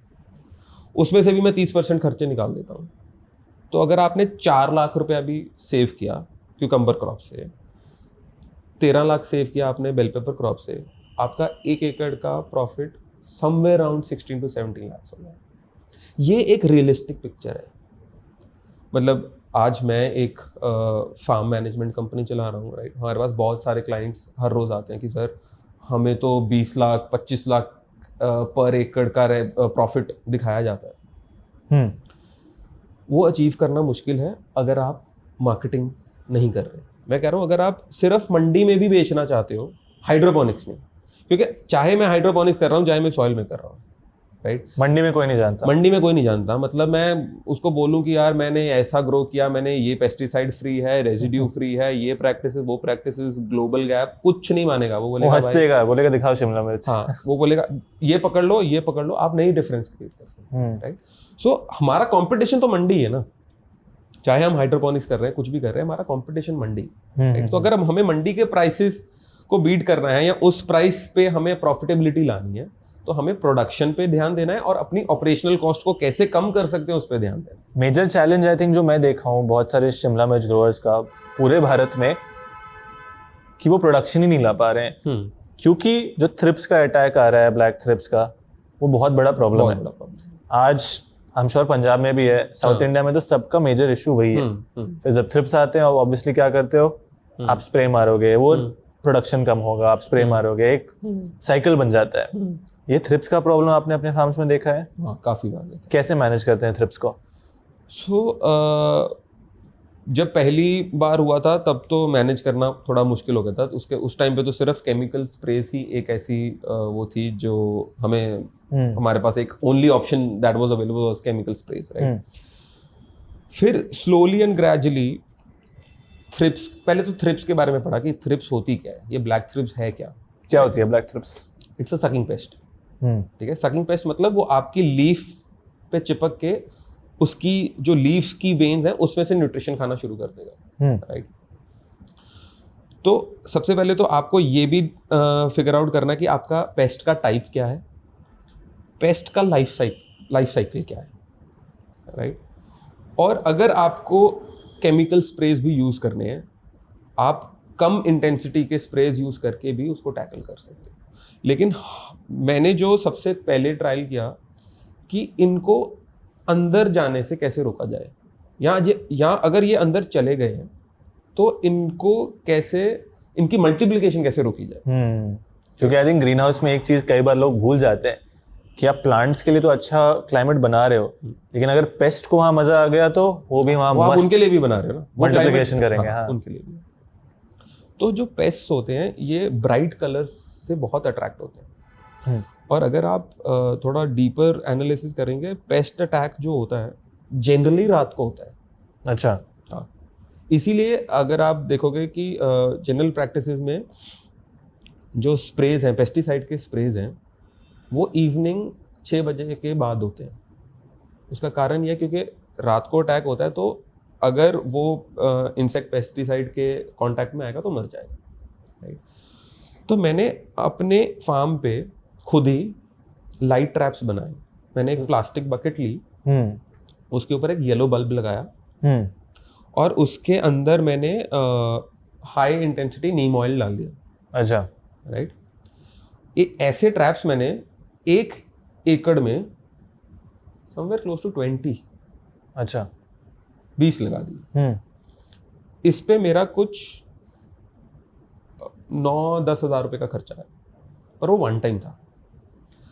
सिर्फ शाम को 7 बजे उनको ऑन कर देते थे और सुबह 6-7 बजे बंद कर देते, और उसी के साथ, उन्हीं बल्ब्स के साथ हमने स्टिकी ग्लू ट्रैप्स भी लगा दिए। तो हमने ये एनालाइज किया, ये नोटिस किया कि इतना सारा पेस्ट, चाहे वो थ्रिप्स था, वाइट फ्लाई था, स्टिकी ट्रैप्स और वो बकेट्स जो हमने लाइट ट्रैप्स बनाए थे उनमें अट्रैक्ट हो रहा था, और अंदर आके वहीं पे प्लांट के ऊपर अटैक कम हो रहा था, और वहाँ पे उसकी एक्यूमुलेशन ज़्यादा हो रही थी। तो लाइट ट्रैप्स को अगर बहुत अच्छे तरीके से यूज़ किया जाए, ये एक बहुत इफ़ेक्टिव टूल है सकिंग पेस्ट को, या और भी जो पेस्ट ग्रीन हाउस के अंदर होते हैं उनको टैकल करने के लिए, क्योंकि ये आपकी मल्टीप्लिकेशन रोक देते हैं। प्रॉब्लम तभी आएगी जब पेस्ट बहुत ज़्यादा मल्टीप्लाई कर जाएगा, अटैक तभी ज़्यादा बढ़ता है। वो कहीं ना कहीं तो एक पेस्ट एंटर करता है, वो 1 से 2 से मतलब मिलियंस तक चला जाता है, क्योंकि इनकी इतनी फास्ट मल्टीप्लिकेशन होती है। So there are some sustainable practices that you have to follow religiously. But again having said that, ये अगर हम लाइट ट्रैप्स यूज़ कर रहे हैं इसका मतलब ये नहीं कि वो पेस्ट अटैक होगा ही नहीं। आपको इफेक्टिव मॉनिटरिंग एवरी डे आपको देखना पड़ेगा कि आपके फार्म पे अटैक की इंटेंसिटी क्या है। कभी भी ऐसा नहीं होता कि आज, लेट्स से आज ट्यूसडे है, आज फार्म पे कोई पेस्ट नहीं है, कोई पेस्ट अटैक नहीं है, और वेडनेसडे बहुत ज़्यादा पेस्ट अटैक हो गया। ऐसा नहीं होता, ऐसा नहीं होता, बिल्डअप होता है, बिल्डअप होता है। It will always show early signs, right. तो आपकी मॉनिटरिंग और आपके कंट्रोल मेजर्स और आपकी सस्टेनेबल प्रैक्टिस, ये सारे इन टैंडम चलेंगे। अगर आपने मॉनिटर किया कि यार कल पेस्ट नहीं थे, आज मेरे को 10 प्लांट में पेस्ट दिखे हैं, तो पहले तो आपको ये आइडेंटिफाई करना है वो कौन से 10 प्लांट हैं, राइट। मे बी आप बहुत कम इंटेंसिटी का, या अगर आपको सिर्फ ऑर्गेनिक फर्टिलाइजर्स यूज़ करने हैं, आप करंज ऑयल, नीम ऑयल सिर्फ उन्हीं 10 प्लांट्स पे कर दो the very next day, and then again monitor, क्या वो अटैक बढ़ा, क्या पॉपुलेशन बढ़ी पेस्ट के अंदर। अगर तो कंट्रोल हो गया, well and good, do another spray as a preventive spray, 3 दिन बाद फिर से कर दीजिए। लेकिन अगर आप देख रहे हो कि पॉपुलेशन बढ़ रही है, then you have to use chemicals. वो, लेकिन अगेन उसमें भी आपको डिसाइड करना है कि आप कौन सा केमिकल यूज करते हैं। सेफ टू कंज्यूम भी आते हैं, उसका आप कैसे यूटिलाइज उनको कैसे कर सकते हो कि उसका रेजिड्यू क्रॉप पे या हार्वेस्ट पे ना जाए। So effective monitoring. अगर मैं एक हफ्ता अपने पॉली हाउस के अंदर नहीं गया तो मेरे को नहीं पता अंदर क्या चल रहा है. Labour will overlook. आपकी क्रॉप आपको बहुत अच्छी दिख रही होगी, लेकिन आपको ये भी नहीं समझ में आएगा कि अंदर चल क्या रहा है. PHI जो कहते हैं, प्री हार्वेस्ट इंटरवल, यानी कि स्प्रे करने के कितने दिन तक उस पर वो रेसिड्यू रहता है, वो टिपिकली एक पेस्टिसाइड के बॉटल पे लिखा जाता है. करेक्ट. अगेन मैं ना ही हाँ बोल रहा हूँ ना ही ना बोल रहा हूँ, मैं चाहता हूँ कि लोग समझें प्रैक्टिकली. अगर वो हाइड्रोपोनिक्स कर रहे हैं, क्या क्या चीज़ ध्यान में रखना होता है. Pest is a very major challenge. हर हाइड्रोपोनिक और मोस्टली पॉली हाउसेज में भी ये चैलेंज आता है. मेरे हिसाब से जो मैं समझा हूँ, of course being in the space, सरकार भी काफ़ी प्रमोट कर रही है ग्रीन हाउस फार्मिंग को, हाइड्रोपोनिक्स को. जो लोग हाइड्रोपोनिक्स में आना चाहते हैं पॉली हाउस फार्मिंग में, उनके लिए 1 एकड़ का कॉस्टिंग कैसे होता है अलॉन्ग विद सब्सिडी और AIF. फोकस करिए सब्सिडी AIF का, लोग कैसे समझ सकें. आई थिंक उससे ऑडियंस को काफ़ी हेल्प होगा. ठीक है. तो आज की डेट में अगर आपको 1 एकड़ का पॉली हाउस लगाना है विद ग्रो बैग सिस्टम, तो 70 लाख की कॉस्टिंग आती है, जिसमें से 30 लाख का सब्सिडी है. It's a back ended credit link subsidy. उसका मतलब ये है कि अगर आपको सब्सिडी लेनी है तो आपको पहले लोन लेना पड़ेगा और लोन अकाउंट में ही आपकी सब्सिडी आएगी. तो इफेक्टिवली आपका जो इन्वेस्टमेंट है पर एकड़, दैट इज अराउंड 40 लाख. तो ये 40 लाख आपका जो कैपिटल इन्वेस्टमेंट है, अगर आप बेयर मिनिमम हाइड्रोपोनिक्स करके 15 लाख रुपए का प्रॉफिट भी बना रहे हो, तब भी आपकी ROI समवेयर अराउंड 35%. मतलब 3 साल में आप ब्रेक इवन कर जाओगे, और करना भी चाहिए. अगर आप ये बिजनेस में 3 साल में ब्रेक इवन नहीं कर रहे हो, and there is a problem. कुछ तो गड़बड़ है. फिर तो कुछ तो गड़बड़ है. इंटरेस्टिंग. तो ये सब्सिडी मतलब जो भी ग्रीन हाउस लगा रहे हैं एवरीवन एलिजिबल, कि कोई एलिजिबिलिटी भी होता है इसके लिए? तो सब्सिडी लेने के लिए सबसे पहला क्राइटेरिया तो यही है, या तो आपके पास अपनी लैंड हो जहाँ पे आप फार्मिंग करना चाहते हैं, या आपके पास लैंड लीज पे हो. सबसे पहला फैक्टर ये हो गया. दूसरा, आपकी क्रेडिट हिस्ट्री अच्छी हो.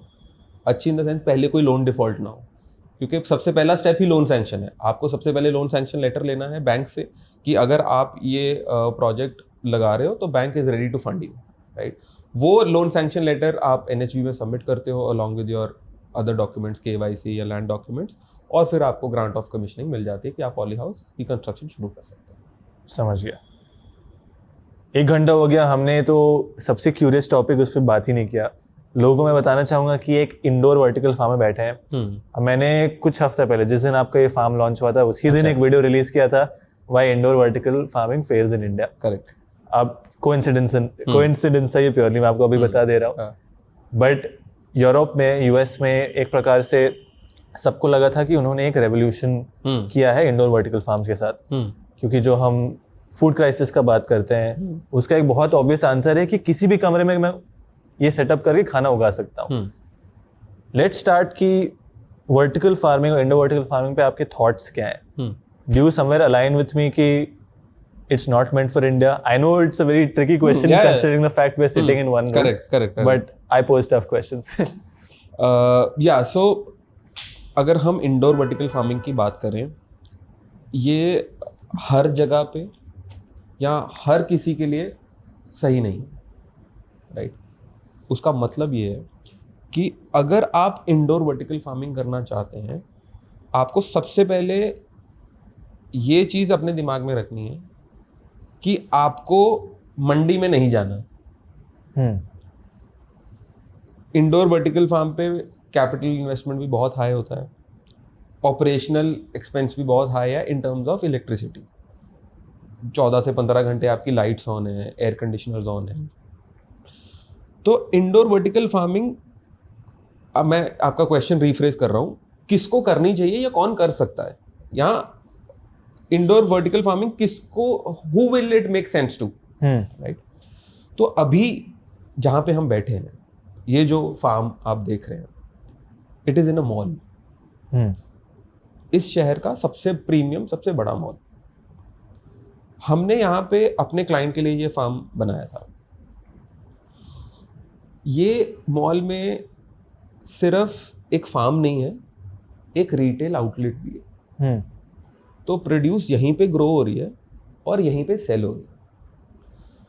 And not just that, we are doing some value add, कि हम प्रोड्यूस को एज इट इज नहीं सेल कर रहे, हम इसके गोरमे सैलेड्स बना रहे हैं, जो पब्लिक की डिमांड हमने अगेन पहले हमने उस डिमांड को एनालाइज किया कि चाहे वो एक नीश डिमांड ही है, India is not a salad eating population, that's why I said कि हर किसी के लिए काम नहीं करेगा। अगर मैं कहूँ कि ये फार्म मैं यहाँ से 100 किलोमीटर इंटीरियर में किसी गांव में लगा दूंगा, नहीं चलेगा, राइट?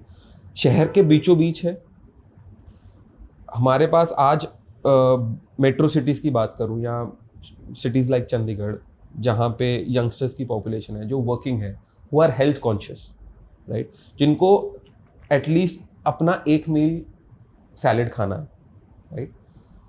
अगर आप उस ऑडियंस को आइडेंटिफाई कर सकते हो एंड आप उस ऑडियंस को डायरेक्टली रीच आउट कर सकते हो, राइट, तो अगेन यहाँ पे आपको कम्युनिटी बिल्डिंग करनी पड़ेगी। कॉन्सेप्ट वो है, see the concept is not to show कि हमने बहुत फैंसी फार्म लगाया, इस फार्म की इकोनॉमिक्स भी निकलनी चाहिए, बिजनेस सेंस बनना चाहिए, बिल्कुल, राइट? तो हम ये जितनी भी वेजिटेबल्स हम यहाँ पे ग्रो कर रहे हैं, हम सबसे बड़ी लिमिटेशन भी है, हम सिर्फ लीफी ही कर सकते हैं, राइट? तो इन सारी वेजिस का, एक्सोटिक वेजिटेबल्स का एक combination is coming out in a ready to eat salad meal, right?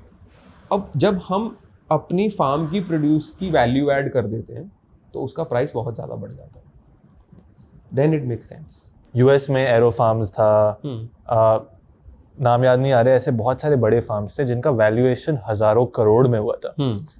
एक ऐसा डेटा था, अगेन कांट रिकॉल, 2023 में मतलब मानो 1000 करोड़ था इन्वेस्टमेंट, अगले साल वो 800 करोड़ का इन्वेस्टर्स ने पैसा निकाल लिया पूरा, क्योंकि इतने सारे फार्म फेल हुए। आपके हिसाब से इंडोर वर्टिकल फार्म यूएस में फेल क्यों हुआ? आई थिंक उन्होंने एक बहुत फैंसी पिक्चर्स दिखाई इन्वेस्टर्स को कि हम वर्टिकली इतने टन्स या इतनी टनेज प्रोड्यूस कर लेंगे, जगह भी कम लगेगी और प्रोडक्शन बहुत ज़्यादा आएगा। लेकिन at the end of the day वो जो भी आप प्रोड्यूस कर रहे हो, किसी को तो वो कंज्यूम करना है, right?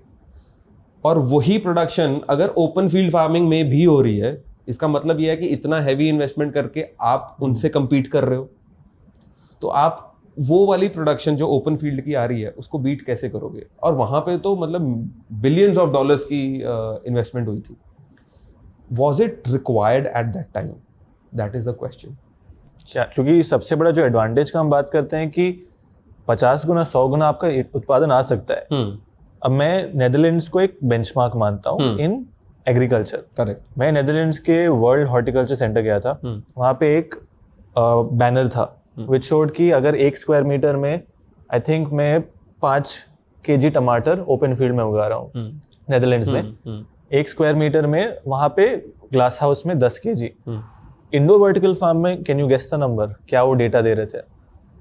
Almost 100 kgs per square metre. अगर नेदरलैंड्स बोल रहा है तो मैं मानूंगा, because I trust that country and that's a benchmark of global horticulture. इतना आपने प्रोडक्शन तो ले लिया, बट इसको आप बेचेंगे कहाँ? जैसे आपने बोला, ऑपरेशनल कॉस्ट आपका बहुत होता है। जैसे इंडिया में हम इसका बात करते हैं लीफी वेजिटेबल्स का, मल्च लगाया मैंने ओपन फील्ड में, लीफी वेजिटेबल्स ग्रो किया, एक लेवल ऊपर आया, छोटा सा टनल लगाया, एक लेवल ऊपर आया, NVPH लगाया मिट्टी में, एक लेवल ऊपर आया ग्रो बैग में किया, एक लेवल ऊपर आया इंडोर फार्म में किया। तो इज नेवर एंडिंग। करेक्ट। और वो सेम ओपन फील्ड वाला ये इंडोर फार्म वाले के साथ बेच सकता है। आपने ही बताया कि मंडी में कोई डिफरेंशिएशन नहीं है। Correct, right? जैसे आपने बोला मेजर, आई थिंक लोग काफी देख के अच्छा लगता है, but key point which you are also end से कि मार्केट बनाना पड़ेगा। करेक्ट। आप प्रैक्टिकली यहाँ कर रहे हैं, एडवांटेजेस पे डिस्कस करते हैं। जो सबसे पहले लोग कहते हैं कि 90 to 95% लेस पानी यूज होता है। कैसे होता है वो समझा सकते हैं? अब जैसे यहाँ पे भी हमारे पास कुछ 5000 प्लांट्स का सेटअप है। अच्छा, राइट। और इनके लिए हमारे पास 3000 लीटर के टैंक्स हैं। हमारे पास 3 टैंक्स हैं, 3000 लीटर पानी उसमें यूज होता है। वही पानी रिसर्कुलेट होता रहता है, राइट? अच्छा। हमें हम ये चीज़ शहर में इसीलिए कर, यहाँ तो यहाँ पे हमारे पास बोरवेल है, राइट?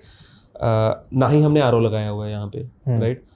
लगाने से पहले हमने मॉल के में जो पानी की सप्लाई आती है उसकी वाटर की टेस्टिंग की थी। हमें समझ में आ गया कि इसमें यहाँ पे आरओ नहीं चाहिए, राइट? तो हम यही 1000 लीटर पानी को रिसर्कुलेट करते रहते हैं फॉर एवरी 1600 प्लांट्स। अच्छा। और 1 महीने बाद आफ्टर 25-30 डेज हम चेंज कर देते हैं, राइट? अब जैसे आपका क्वेश्चन था कि जो चीज़ बाहर ग्रो हो सकती है, अब हमारे यहाँ पे नॉर्थ इंडिया में अप्रैल से लेकर अक्टूबर तक मौसम बहुत गर्म रहता है, राइट? स्पेशली ये 4 महीने जो मॉनसून्स वाले हैं, ह्यूमिड इतने ज़्यादा हैं, आप लीफी ग्रीन्स ग्रो भी नहीं कर सकते, राइट? अगर आपको लीफी ग्रीन्स ग्रो करने हैं ओपन फील्ड में, आपको वेट करना पड़ेगा अक्टूबर नवंबर का, विंटर का। हाँ। विंटर का। लेकिन सबसे ज़्यादा लीफी की डिमांड तो इन महीनों में रहती है। सबसे ज़्यादा अगर मैं सैलेड्स की बात करूं तो इन्हीं महीनों में सबसे ज़्यादा कंजम्पशन होती है। विंटर्स में we don't like eating salads, right? तो अगर हम इन्हीं महीनों में ग्रो करके एंड कंज्यूमर तक नहीं पहुंच पाए, then what's the fun of growing leafy greens, right? और ऐसे हार्श टेम्परेचर में this is the only way where we can take consistent production all throughout the year, right? But again like I mentioned कि हम सिर्फ यहाँ पे leafy vegetables नहीं sell कर रहे, we are doing a value addition, जहाँ पे हम इन्हीं लीफी ग्रीन्स का एक gourmet salad, not just one type, different types of salads mall में ही सेल कर रहे हैं। तो ना तो मेरी ट्रांसपोर्टेशन की कॉस्ट है, इनफैक्ट मेरी कोई रियल एस्टेट की कॉस्ट भी नहीं है, we are not even paying a rent, right? Because we got into a deal जहाँ पे we got a rent free space. This is a grow your happiness initiative of Nexus Malls, which again is a listed company, right? तो we have entered into a collaboration with them. हमने इनके साथ एक collaboration किया जहाँ पे farm setup हमने किया है और इन्होंने हमें space दी है। इन्होंने हमें सिर्फ grow करने के लिए space नहीं दी, इन्होंने हमें sell करने के लिए भी space दी। यहाँ पे कौन से वेराइटीज कर रहे हैं? मेजरली लीफी के ही है मैं, बट मैं नोटिस कर रहा हूँ कि अलग अलग हैं कुछ। करेक्ट। कितने वेराइटीज हो सकते हैं लीफी वेजिटेबल्स के इंडोर वर्टिकल फार्म में? I think you can do somewhere around 10 to 12 varieties, 10 से 12 वेराइटी आप इजीली कर सकते हो। हम यहाँ पे जो कर रहे हैं वो ग्रीन लोलो रोसो है, रोमेन लेटस है। तो लेटस की 2 वेराइटीज़ हैं, इटालियन बेसिल है, टस्कन केल कर रहे हैं और माइक्रो ग्रीन्स कर रहे हैं। माइक्रो ग्रीन्स भी कर रहे हैं जी, इंटरेस्टिंग। और जो वर्टिकल फार्म में हमेशा लोग कहते हैं कि इतना ज़्यादा यील्ड मिल जाएगा, क्या आपने अभी तक कुछ बेसिक भी एक्सपीरियंस किया है कि आपका प्रोडक्शन बढ़ने वाला है? सो वर्टिकल फार्म्स में यील्ड कम रहता है as compare to outdoor hydroponic farms. अच्छा। हाँ, क्योंकि हम कभी भी सन को रिप्लेस नहीं कर सकते, प्लांट्स अपनी एनर्जी सन से लेते हैं, राइट?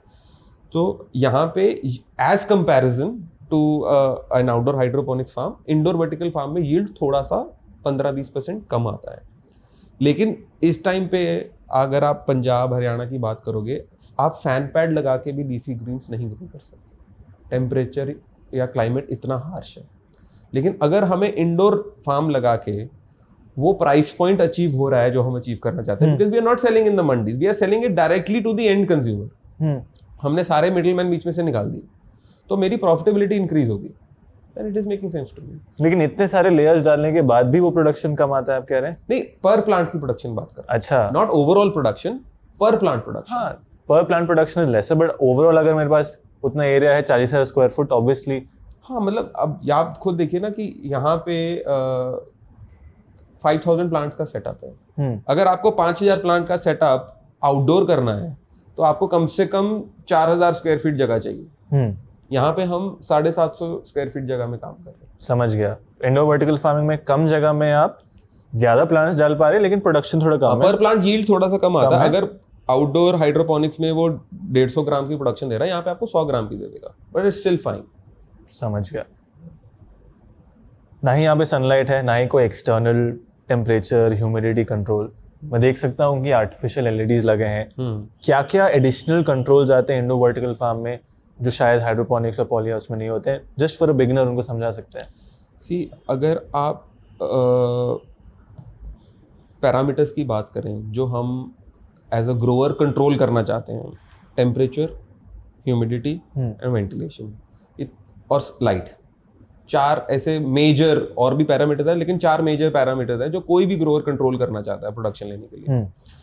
तो lighting, is 100% under your control. LED lights, right, उनकी आप ड्यूरेशन कम ज़्यादा कर सकते हैं। किस प्रकार का लाइट आ रहा है वो भी, किस प्रकार का लाइट आपको बनाना है, आपके प्लांट को कितनी लाइट इंटेंसिटी चाहिए, उस हिसाब से आप लाइट्स कस्टम तैयार करवा सकते हैं कि उसी वेवलेंथ की आप लाइट लेकर आएंगे, right. Second, temperature, it's totally air condition. अगर आपको 25-26 डिग्री ही मेंटेन करना है तो आप वो कर सकते हो using air conditioner. Humidity again हमें 60 से 65% तक चाहिए, वो भी हम मेंटेन कर रहे हैं। अब यही चीज़ जब हमें पॉली हाउस में करनी होती है, पॉली हाउस में हम टेम्परेचर जब बहुत लो है, कम है, उसको ज़्यादा कर सकते हैं, लेकिन जब ज़्यादा है तो कम नहीं कर सकते। थोड़ा बहुत कर सकते हैं, बहुत थोड़ा कर सकते हैं, मतलब बहुत बहुत मेजर इफेक्ट नहीं आएगा। मतलब आप 3-4 डिग्री तक कर सकते हैं, लेकिन उससे ज़्यादा नहीं। अगर आप टेम्परेचर कंट्रोल्ड पॉली हाउस की बात करें तब आप 8 से 9 डिग्री तक टेम्परेचर नीचे लेकर आ सकते हैं। लेकिन जब हवा में ही ह्यूमिडिटी बहुत ज़्यादा है तब आप आउटडोर हाइड्रोपोनिक्स में टेम्परेचर को नहीं कंट्रोल कर सकते, ना ही आप ह्यूमिडिटी को कम कर सकते हो। आप ह्यूमिडिटी जब कम है उसको इंक्रीज कर सकते हो, राइट। जब हॉट एंड ड्राई वेदर है, मार्च में, अप्रैल में, राइट, जब ह्यूमिडिटी के लेवल 30-35% होते हैं तो उस टाइम पे आप आउटडोर हाइड्रोपोनिक्स में ह्यूमिडिटी चेंज कर सकते हो, 60% तक लेके जा सकते हो यूजिंग मिस्टर्स, राइट, फॉगर्स। लेकिन जब ऑलरेडी 80-85% है आप उसको कम नहीं कर सकते। अगर मैं फैंस का इस्तेमाल करूं, वेंट्स को खोलूं, तब आप वेंट्स को खोलकर आप देखिए जो आउटसाइड एयर, अगर उसमें 85% की ह्यूमिडिटी है, आप वेंटिलेशन जरूर बढ़ा सकते हैं। You can use air circulation fans, आप साइड वेंट्स को जितना खोल सकते हैं, बड़े रख सकते हैं, आप कर लेंगे। लेकिन आप ह्यूमिडिटी को 85 से 60 नहीं लेकर आ सकते। अगर 85% ह्यूमिडिटी आपके पॉली हाउस या ग्रीन हाउस के अंदर है तो वो फंगस जरूर क्रिएट करेगी। वो सारे चैलेंजेस यहाँ पे नहीं आते। तो growing is very easy in an indoor vertical farm. तो जो चैलेंजेस आपको बाहर आते हैं वो यहाँ पे नहीं आते। क्या इंडोर वर्टिकल फार्म में पेस्ट और डिजीज का इशू आता है? अभी तक हमने, मेरे को ऑलमोस्ट 5 साल हो गए हैं इंडोर वर्टिकल फार्मिंग करते हुए, आज तक कभी पेस्टिसाइड अंदर यूज नहीं हुआ, एक बार भी नहीं। ट्रैप्स जरूर यूज करते हैं बट कभी भी वो नहीं यूज किया। इंटरेस्टिंग। मैं लगभग 2 साल से इंडस्ट्री में हूँ और आई थिंक ये one of the most hot topics है। हर आदमी के पास शायद ज़मीन नहीं होता है, 1 एकड़ 2 एकड़ 5 एकड़, बट हर आदमी के कमरे में थोड़ा जगह होता है, हर आदमी के घर में एक एक्स्ट्रा रूम होता है। वो सोचता है कि क्या मैं अपने घर में एक इंडोर वर्टिकल फार्म शुरू कर सकता हूँ। किसे करना चाहिए इंडोर वर्टिकल फार्मिंग? आपने एक बात तो बताया कि जिस आदमी के पास वो मार्केट एक्सेस है, जो एक कम्युनिटी क्रिएट कर सकता है। मैं क्वेश्चन को बदल के पूछना चाहूंगा, किसे नहीं करना चाहिए indoor vertical farming apart from the market? जो इसको एक साइड बिजनेस के एंगल से देख रहे हैं, नहीं करना चाहिए। अगर आप 100% टाइम इसमें देना चाहते हो और इस बिजनेस को एज अ प्राइमरी फोकस रख के काम करना चाहते हो तब कीजिए। क्योंकि सुनने में बहुत अच्छा लगता है कि कमरे में ग्रो कर लिया, लेकिन अगर कमरे में भी ग्रो कर रहे हैं तब भी एक कमर्शियल स्केल पे होना चाहिए। या तो आप सिर्फ अपनी फैमिली के लिए या अपनी डोमेस्टिक कंजम्पशन के लिए ग्रो कर रहे हैं, that is a separate story. लेकिन अगर आप इसको एज अ बिजनेस देख रहे हैं तो इंडोर वर्टिकल फार्मिंग में भी एटलीस्ट एक सर्टेन स्केल होना चाहिए। अगर मैं सिर्फ 1000 प्लांट का सेटअप लगा लूंगा, अब मान लीजिए मैंने इसी कमरे में 1000 प्लांट का सेटअप लगा लिया, तब भी मेरे को एसी तो फिर भी लगाना है, वो चलेगा फिर भी उतने घंटे ही, राइट। तो हमें स्केल ऑफ ऑपरेशन हमें हमेशा बहुत केयरफुली डिसाइड करना चाहिए। तो अगर कोई भी इंडिविजुअल जो इंडोर वर्टिकल फार्मिंग करना चाहता है तो उसको 3-4 चेकलिस्ट के पॉइंट्स हैं जो सबसे पहले कंसिडर करने चाहिए। सबसे पहले मार्केट, जो मैंने आपको बताया, मार्केट एक्सेस हो गया। Community building, can he reach out to the और she can reach out to the end consumer, और उनका जो कंज्यूमर है जिसको वो सेल कर रहे हैं, क्या उसकी पेइंग कैपेसिटी उतनी है, क्या वो प्रीमियम प्रोड्यूस के लिए प्रीमियम प्राइसेस देने के लिए तैयार है, because no doubt it is premium. क्यों प्रीमियम है वो समझाना अगर आपको हो तो। क्योंकि सबसे पहले अगर आप आउटडोर में भी, अगर आप ज़मीन में लेटेस ग्रो कर रहे हो, उसमें कीड़ा भी आएगा, मिट्टी भी लगी होगी, वॉश भी करोगे, इनको वॉश भी करने की ज़रूरत नहीं होती, राइट। अब हमारे पास इसी मॉल में कितने सारे रेस्टोरेंट्स के शेफ्स आए हैं, वो देख कर गए हैं, उन्होंने अपनी रिक्वायरमेंट हमें दी है कि हमें यहीं से फ्रेश प्रोड्यूस चाहिए और इस क्वालिटी का चाहिए, because they really like the quality. Quality में फ़र्क तो होगा, इंडोर फार्मिंग में या आउटडोर में फ़र्क तो आपको दिखेगा। अगर मैं स्टार्ट कर रहा हूँ तो मिनिमम एरिया कितना होना चाहिए? जैसे आपने बोला 5000 प्लांट एक बेसिक होता है, कितने एरिया में मैं इंडोर वर्टिकल फार्म लगा सकता हूँ ताकि मुझे 5000 800 से 1000 स्क्वायर फीट। 800 से 1000 स्क्वायर फीट। अब ये ड्रिल दोबारा करते हैं फॉर इंडोर वर्टिकल फार्म। मैं जानता हूँ कि सरकार आई थिंक नए MIDH गाइडलाइंस में इंडोर वर्टिकल फार्म्स को भी कुछ सपोर्ट दे रही है। आई एम नॉट 100% श्योर, अभी क्लैरिटी नहीं आया है उस पे। अच्छा। ऑल्दो AIF के अंडर आप लोन जरूर ले सकते हैं इंडोर वर्टिकल फार्मिंग के लिए, बट अभी सब्सिडीज पे कुछ क्लैरिटी नहीं है। समझ गया। चलो ठीक है, इंडोर वर्टिकल फार्म अगर मुझे स्टार्ट करना है, स्टेप बाय स्टेप मेरा कितना खर्चा आएगा, एंड कंपोनेंट वाइज अगर आप समझा पाएंगे कि मतलब इस सेटअप का इतना खर्चा आएगा, लाइट का इतना खर्चा पाएगा, वो काफ़ी क्लैरिटी देगा। सी अगेन आपका जो खर्चा है वो 3-4 कंपोनेंट्स पे डिपेंड करेगा कि आप जहाँ पे अपना इंडोर वर्टिकल फार्म लगा रहे हैं वो कैसा इंफ्रास्ट्रक्चर है। अभी जैसे ये फार्म जो है, this farm is in a basement, right. तो इंडोर वर्टिकल फार्मिंग में अगर आपको अपनी ऑपरेशनल कॉस्ट कम करनी है तो आपको इंसुलेशन का बहुत ध्यान रखना है। इंसुलेशन का तो यहाँ पे हमने पफ पैनल्स जो कोल्ड रूम बनाने के लिए यूज होते हैं वो यूज किए हैं। तो हमने पार्किंग का एक कॉर्नर हमने कॉर्डन ऑफ किया यूजिंग पफ पैनल्स। सो ये पफ पैनल्स जो ACs की या एयर कंडीशनर्स की जो कूलिंग वो करते हैं उसको बाहर लीक आउट नहीं करना। अच्छा। उसकी वजह से ACs हम सिर्फ उसी टाइम चलाते हैं जिस टाइम लाइट्स रन हो रही हैं। रात को ACs भी बंद हो जाते हैं और लाइट भी बंद हो जाती है, राइट। तो इंडोर वर्टिकल फार्मिंग में भी हम अपनी ऑपरेशनल कॉस्ट कम कर सकते हैं। उसके क्या तरीके होते हैं वो आपको एनालाइज करना है, राइट। उसमें भी अगर आप देखेंगे कि आपकी जो क्रॉप्स को जिनको टेम्परेचर थोड़ा सा कम चाहिए उनको आप ACs के थोड़ा पास रखिए, जो थोड़ा सा टेम्परेचर ज़्यादा विथस्टैंड कर सकती हैं उनको ACs से थोड़ा दूर रखिए। तो इसमें भी डिज़ाइनिंग का, कंस्ट्रक्शन का बहुत क्रूशियल एलिमेंट है। अब इसमें जैसे आपने प्राइस के कंपोनेंट्स की बात की, NFT channel is one such component.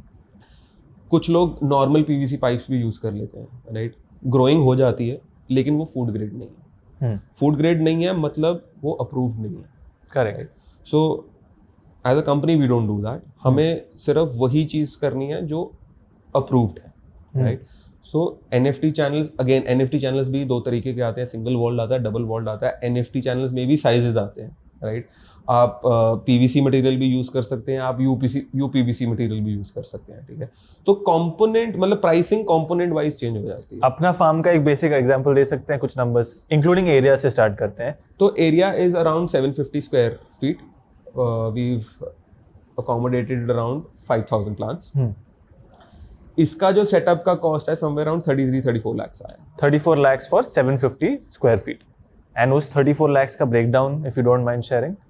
सी इसमें आपकी लाइट्स का एक बहुत मेजर कंपोनेंट है, क्योंकि lights are somewhere around 1000 rupees per light, okay, right. और यहाँ पे अराउंड 500 लाइट्स लगी हुई है, नहीं इनफैक्ट मोर 600 लाइट्स लगी हुई है। 500। तो आपका 6 lakh plus GST is your light का कॉस्ट, लाइटिंग का कॉस्ट। फिर आपके NFT चैनल्स का कॉस्ट आ गया, फिर आपके टैंक्स का कॉस्ट आ गया, जो आपने वाटर टैंक्स। फिर कितना होता है NFT का cost? NFT starts somewhere around 350 rupees a metre, go up to 600 rupees a metre. समझ गया। तो इसमें भी वेरिएशंस आते हैं, आप कौन सा यूज़ कर रहे हो आप पे डिपेंड करता है।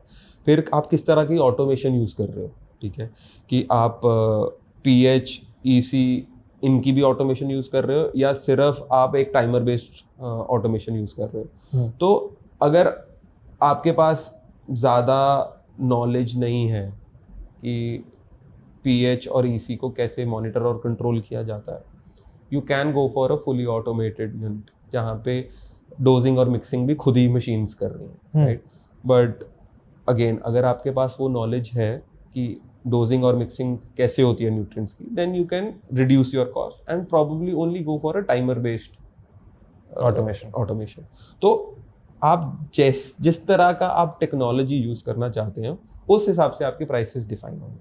तो लगभग 30 से 40 lakh for a 800 square feet correct room. Correct understood. Challenges का जो हम बात करते हैं, एक तो चैलेंज जो काफ़ी मैं पढ़ा हूँ कि क्रॉप लिमिटेशन आता है मेजरली। जहाँ तक मैं जानता हूँ most of the world was doing leafy greens, but US में एंड जापान में कंपनी ओइशी बेरीज, शायद आपने अब जानते होंगे, उन्होंने स्ट्रॉबेरीज काफ़ी अच्छा काम किया था। दूसरा मेजर चैलेंज है जो ऑपरेशनल कॉस्ट कम कहते हैं, light cost, energy cost. Correct. क्या आप समझा सकते हैं कि ऑपरेशन कॉस्ट कैसे होते हैं इस इंडोर वर्टिकल फार्म चलाने का? तो इंडोर वर्टिकल फार्मिंग में आपका 80% ऑपरेशनल कॉस्ट इज इलेक्ट्रिसिटी। ठीक है, लेबर की बहुत कम ज़रूरत होती है इसमें। ठीक है, ये फार्म एक बंदा मैनेज कर रहा है। ठीक है, उसमें भी वो दिन में उसके पास फ्री टाइम होता है क्योंकि उसको सिर्फ या तो जर्मिनेशन करनी है या हार्वेस्टिंग करनी है, ये दो ही चीज़ें करनी है।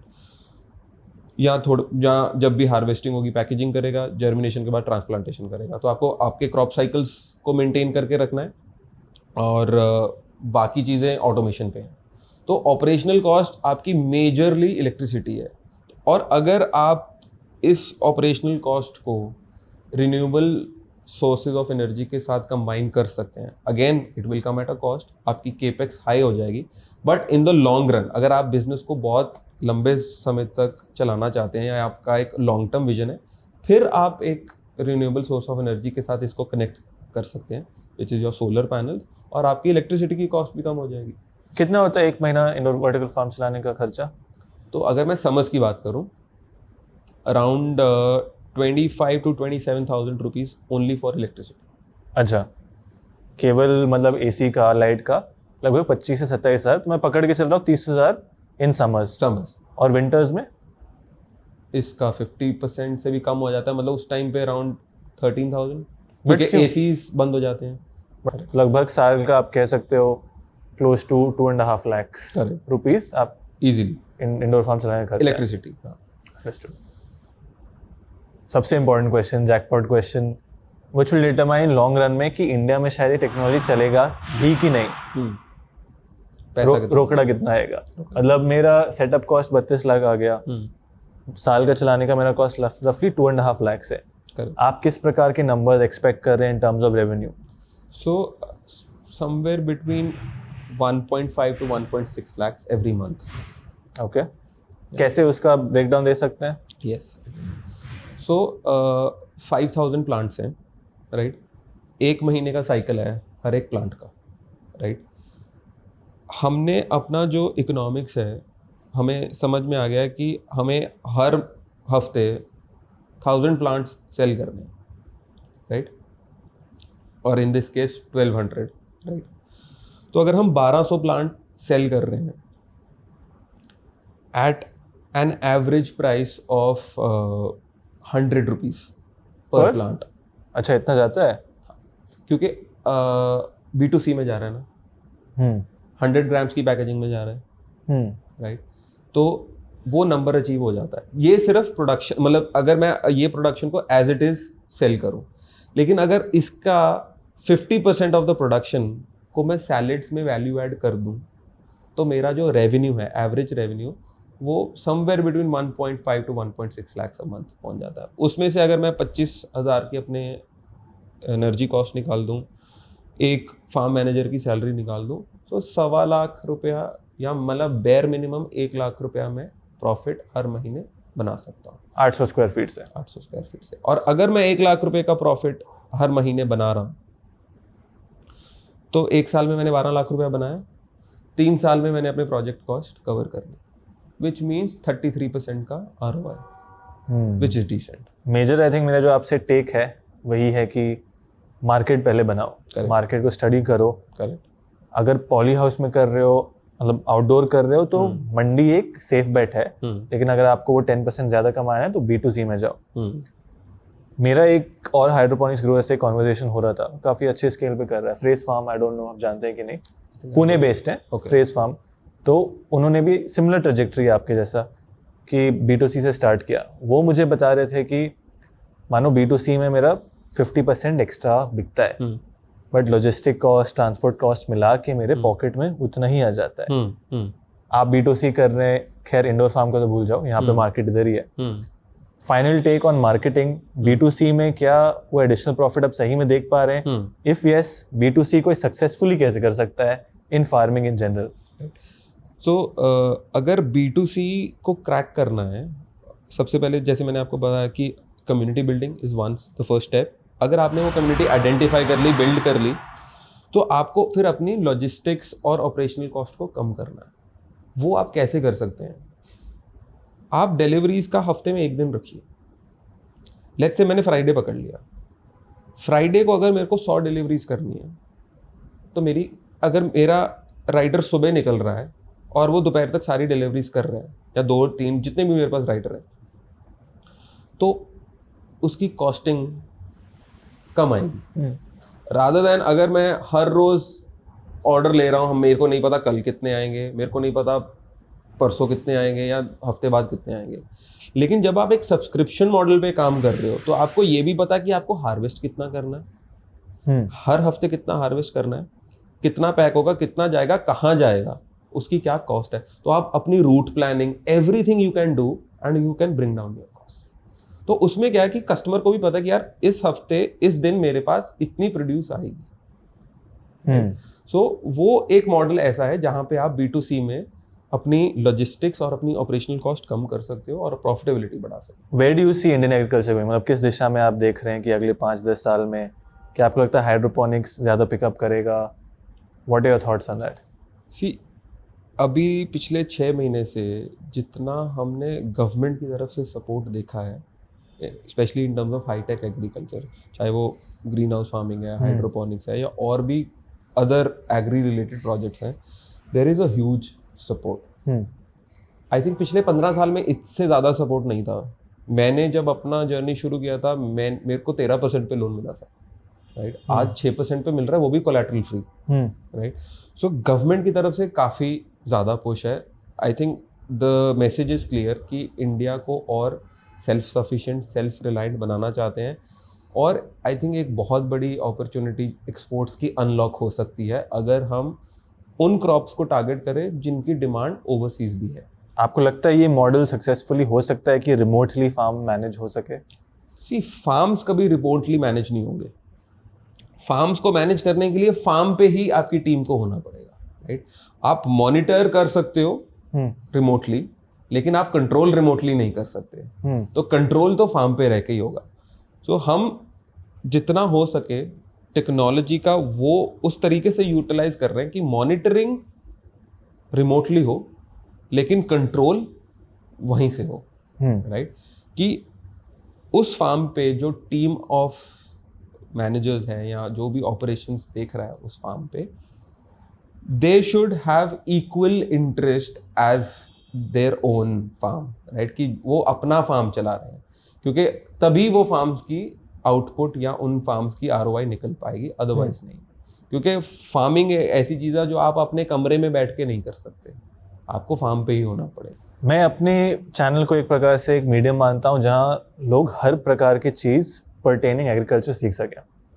ऑर्गेनिक फार्मिंग का भी बात करता हूँ, केमिकल्स का भी बात करता हूँ, हाइड्रोपोनिक्स का बात करता हूँ, फार्म मैनेजमेंट क्यों नहीं चलेगा ये भी बात करता हूँ, फार्म मैनेजमेंट क्यों चलेगा ये भी बात करता हूँ। सो मैं कई बार लोग सोचेंगे कि सही क्या है। मैं बताना चाहूँगा लोग कि कुछ भी आप कर रहे हो अपना प्रैक्टिकली जाके सीखो। आज आपसे मैं बात कर रहा हूँ, आप 10 साल प्रैक्टिकल एक्सपीरियंस लिए हैं, राइट? मेरा टेक बैक इस पॉडकास्ट से सबसे इंपॉर्टेंट है कि मार्केट बनाओ। आई थिंक वो आपका सबसे बड़ा स्ट्रेंथ है। तो मैं अपने तरफ से ऑडियंस को ये बोलना चाहूँगा, किसी के साथ भी आप कैसे भी कर रहे हो हमेशा प्रैक्टिकली सीखना होगा, जैसे आप भी बोल रहे हैं। Correct. With that I hope कि आप जो कर रहे हैं वो सक्सेसफुल हो। Thank you. क्योंकि उसी से एग्रीकल्चर को जो हम एक न्यू नॉर्मल बनेगा, नॉर्मल लोग भी इसमें आ पाएंगे, करेक्ट, चाहे पैसिवली क्यों ना हो, एंड पूरा इंडस्ट्री एक प्रकार से ग्रो करेगा। Definitely. Thank you for your time and thank you for having me here, and मैं उम्मीद करता हूँ कि बैंगलोर में ज़रूर आपसे मिलूँ। It was a pleasure Abhinav. Likewise. Thank you.